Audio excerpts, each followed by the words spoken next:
बाकी काही असेल संतोष देशमुखला न्याय खरोखर देण्याकरता तुम्ही महाराष्ट्राला मिळालेले 2 विरोधी पक्ष नेते एक भाजपाला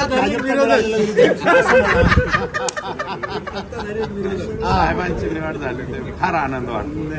योग्य पर्सन नाही काही मग नाही तर रामच राहिला. विशाल जर आतमध्ये जाऊन ते करेक्ट आणणार आणि त्यांनाही करेक्ट करायला सांगा तिकडे त्यांच्या. पण मी माझ्या मनात रे जाऊ कमलेश साहेबच होणार. माझ्या मनाने पहिलं म्हणलं. बरं मला एक सांगा, राज्यपालांनी राजीनामा मंजूर केला का? केला राज्यपालांनी केला हो केला म्हणजे मग झाला. नागपूर मॅडम काय घेतला दिला नाही, त्यांनी नागपूरमध्ये बोलले ना, ते नागपूरमध्ये राज्यपालांच्या कार्यक्रमात त्यानंतर त्यांनी पत्रकारांना सांगितले ते माहित नव्हतं. आम्ही काहीतरी चुकीचं बोलावं असं होऊ नये. नाही राज्यपालांनी पण ते काल जे काय